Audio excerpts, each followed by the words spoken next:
Olá pessoal, sábado maravilhoso de sol e nós aqui trabalhando. Vamos fazer uma cirurgia onde eu vou mostrar o planejamento e a execução cirúrgica de uma plástica gengival. A paciente que está aí, ela tem um dente pequenininho, quadrado, quase retangular, invertido. Nós vamos descobrir esse dente dela e para isso tem uma técnica e um método primário, sendo que primeiro analisamos através de modelos, tomografia e fotos, qual vai ser o novo desenho do sorriso. As obras de arte, sim, são as facetas, mas a moldura dessa arte, desse quadro maravilhoso, é a gengiva. Isso conta muito. Vem comigo que hoje vocês vão acompanhar todo o desenrolar desse trabalho, desde o planejamento até a execução final.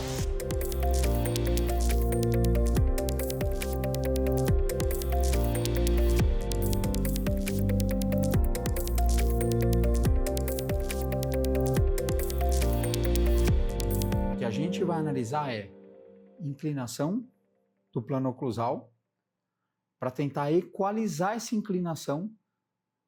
Tem um outro diferencial que ela sorri um pouco, a inclinação para um lado e é a região onde ela levanta mais o lábio, certo?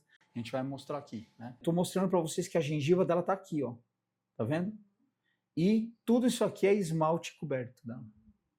Então ela tem um dente retangular bonitão, mas ele está escondido, porque a moldura está invadindo a obra de arte.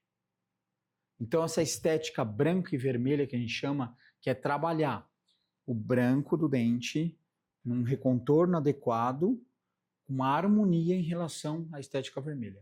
E o que nós vamos fazer hoje é equalizar isso. Equidade, não é igualdade, tá bom? Esse lábio, ele sobe um pouco mais e ela mastiga seguramente mais do lado direito, tá bom? Então ela tem uma hipertrofia muscular de um lado só, maior de um lado. Todo mundo é assim, tá bom?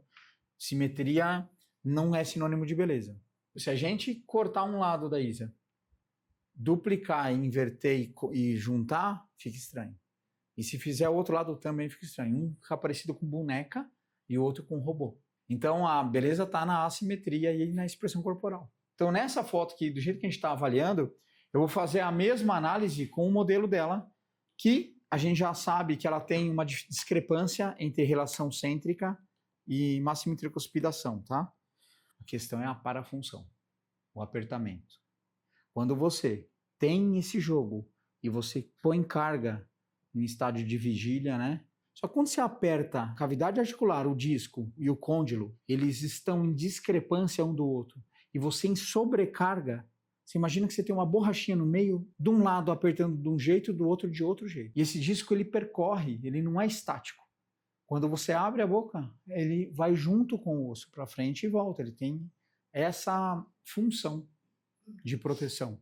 Só que você volta lá no final e fica apertando ele na posição, você vai dilacerando ele. E os ligamentos dele, que levam para frente e levam para trás. A gente vai mostrar aqui. A gente tira esse quadrado, para ficar arredondado. Ó. Tá vendo o desenho? O dente, a moldura, e o que tem mais que influencia? O lábio. Ó, o desenho da abertura do lábio. Ó, vamos medir aqui para ver se está equalizado? E ó, legal, equalizado. Um pouquinho mais de 8 até aqui. Então, para passar o bisturi, você vai olhar tudo primeiro. Vai planejar, certo? E vai executar. E pode errar. O bom da raiz é que a gengiva é grossa. Se errar, ela volta. Entendeu? Mas eu estou falando a verdade, porque tem gente que erra e não assume.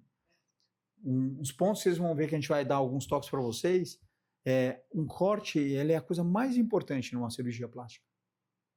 É o corte, é aquela expressão, ele é um cirurgião, né? Ele é cirúrgico, corte cirúrgico, é um só. Não é 1, 2, 3 macerado, entendeu? E pode errar. Mas se a gente computar bem antes, fazer os pontos de análise, entendeu? Então corta um, troca a lâmina, corta outro, troca a lâmina. É o que? É o cirurgião imprimindo o conhecimento, o tato dele, num corte único, porque cada pedacinho que está tirando é muito importante. Então não se usa para 2, entendeu? Se usa um corte para cada lâmina. Porque ela vai encostar a pontinha e vai perder o corte. 8, 9, 10 e um pouquinho, tá vendo? Aqui, ó. 8, 9, quase 10, no meio do 10. Então aqui eu vou tirar um pouquinho menos que aqui. E eu vou desenhar aqui também. Então o digital, ele extrapola. Você pode mentir aqui no digital. mas aqui você não mente. E aí você pode olhar em muitos ângulos e fazer o desenho primeiro com a grafite apontadinha, a gente pega uma grafite e aponta ainda ela. Ela fica uma totalzinho. Aí você desenha no gesso. Aí você conversa com a paciente. E aí você vai pro gás. E eu tô olhando o alinhamento aqui, ó. Essa linha paralela a essa base e ao chão, né? Então, daqui você tem um gordinho a mais na distal.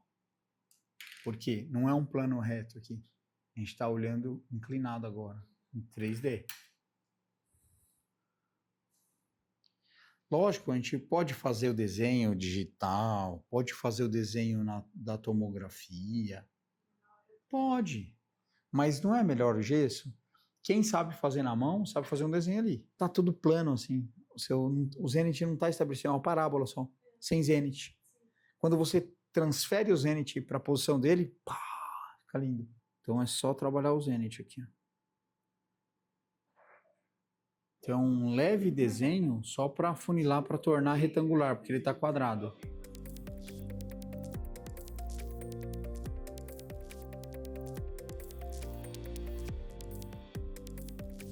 Esse é o esquadro. 1,5, vendo?